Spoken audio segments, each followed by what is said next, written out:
Assalamualaikum penyuka suku dan bahagia. Bertemu kembali dengan Rumah Belajar Jomegatan Yogya di sini. Kali ini Mimin akan bacakan kutipan cerita seorang yang berani bermimpi dan mewujudkannya. Kisah ini diambil dari buku Berpikir dan Berjiwa Besar yang disusun oleh Dr. David J. Swart dan diterbitkan oleh Bina Rupa Aksara Jakarta. Ini dia kisahnya. Selamat menyimak dan menikmatinya.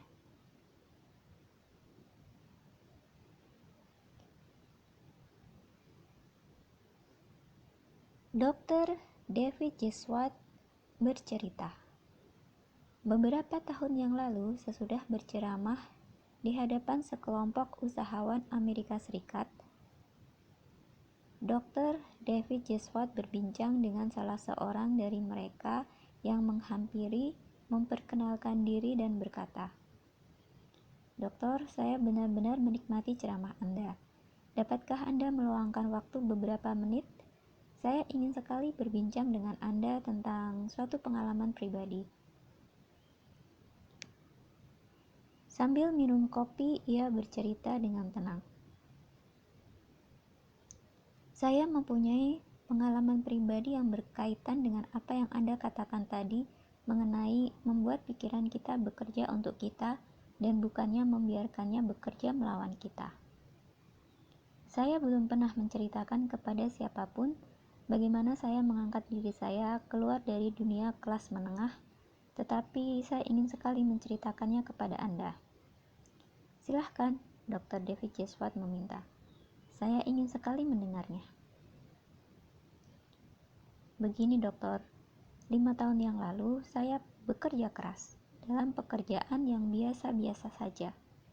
Memang saya hidup lumayan menurut standar rata-rata, tetapi masih jauh dari ideal. Rumah kami masih terlalu kecil. Tidak ada uang untuk membeli banyak barang yang kami inginkan. Syukurlah istri saya tidak banyak mengeluh, tetapi tampak jelas ia menerima saja nasibnya dan tidak puas. Saya sendiri semakin tidak puas ketika saya membiarkan diri saya melihat bagaimana saya mengecewakan istri dan 2 anak saya memutuskan untuk mengubah semuanya. Sekarang ini kami mempunyai sebuah rumah baru yang bagus di atas tanah luas dan sebuah pondok kira-kira 200 km di sebelah utara. Tidak ada kekhawatiran lagi apakah kami dapat mengirim anak-anak ke perguruan tinggi yang baik. Istri saya tidak lagi harus merasa bersalah setiap ia membelanjakan uang untuk membeli beberapa pakaian baru. Musim panas yang akan datang, kami sekeluarga akan terbang ke Eropa untuk menghabiskan liburan selama sebulan. Kami sekarang benar-benar hidup." "Bagaimana semua bisa terjadi?" tanya Dr. David J. Swart. "Semuanya terjadi," lanjutnya, "ketika menurut ungkapan yang Anda gunakan tadi, Dok, saya memanfaatkan kekuatan kepercayaan. 5 tahun yang lalu, saya mengetahui adanya lowongan di sebuah perusahaan di sini, di Detroit. Kami waktu itu tinggal di Cleveland. Saya memutuskan untuk mencoba sambil berharap dapat menghasilkan uang sedikit lebih banyak di sana. Saya tiba di sini di Detroit lebih awal, yaitu pada hari Minggu malam. Wawancaranya sendiri akan dilakukan pada hari Senin. Sesudah makan malam, saya duduk di kamar hotel dan entah karena apa, saya benar-benar merasa jijik dengan diri saya sendiri. Mengapa? Saya bertanya. Saya hanya menjadi orang gagal kelas menengah. Mengapa saya berusaha mendapatkan pekerjaan yang menjanjikan langkah maju yang begitu kecil? Sampai sekarang saya tidak tahu apa yang mendorong saya untuk melakukannya. Tetapi saya mengambil selembar kertas dan menuliskan nama 5 orang yang saya kenal baik selama beberapa tahun yang sudah jauh melampaui saya dalam penghasilan dan kemajuan bisnis. 2 adalah bekas tetangga yang sudah pindah ke subdivisi yang lebih baik, 2 lagi adalah bekas majikan saya, dan yang ketiga adalah kakak ipar saya. Kemudian saya bertanya dalam hati, apa yang mereka punya yang tidak saya miliki selain pekerjaan yang lebih baik. Saya membandingkan kecerdasan mereka dengan kecerdasan saya. Tetapi jujur, saya tidak dapat melihat bahwa mereka lebih unggul dalam hal otak.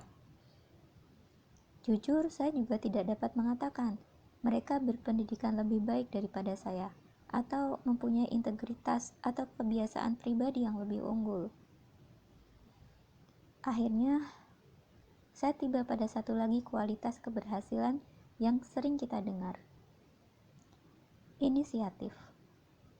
Di sini saya harus mengakui bahwa rekor saya jauh di bawah teman-teman saya yang berhasil. Untuk pertama kalinya saya melihat titik lemah saya. Saya menemukan bahwa saya memang suka menahan diri. Saya menggali ke dalam diri saya semakin dalam dan dalam lagi, menemukan alasan mengapa saya kurang memiliki inisiatif. Karena saya tidak percaya diri saya sangat berharga. Saya duduk di sana sepanjang malam meninjau kembali bagaimana kurangnya kepercayaan akan diri sendiri telah mendominasi saya selama ini. Bagaimana saya menggunakan pikiran saya bekerja melawan diri saya sendiri. Saya mendapatkan diri saya mengkhotbahi diri sendiri, mengapa saya tidak dapat maju, bukannya mengapa saya dapat maju. Saya melihat rentetan sikap menurunkan nilai diri sendiri ini tampak dalam semua yang saya kerjakan. Kemudian kesadaran saya timbul bahwa tak seorang pun akan percaya kepada saya sebelum saya percaya kepada diri sendiri. Sejak saat itu saya memutuskan, saya tidak mau lagi merasa sebagai orang kelas 2. Sejak sekarang dan seterusnya, saya tidak akan meremehkan diri sendiri. Keesokan pagi, saya masih memiliki kepercayaan itu.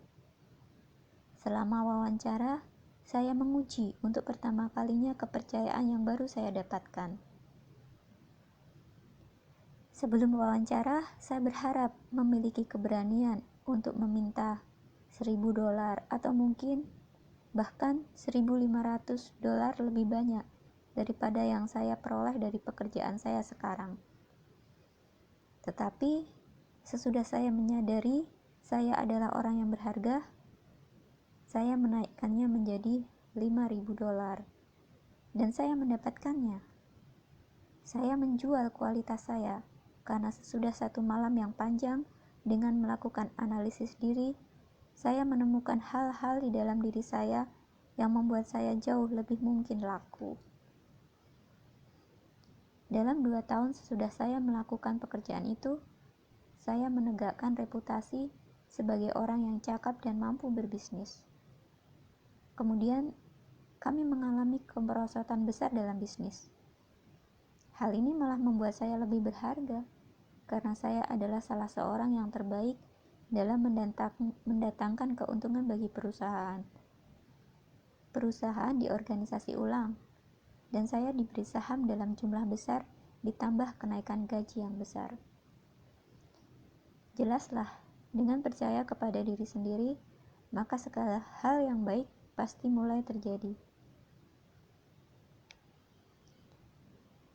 Well, itu dia kisahnya.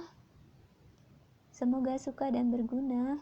Banyak maaf bila ada salah kata dan salah sikap. Terima kasih sudah sabar menyimak kisahnya. Semoga bisa kita jadikan pelajaran bersama-sama ya. Ditunggu subscribe-nya juga.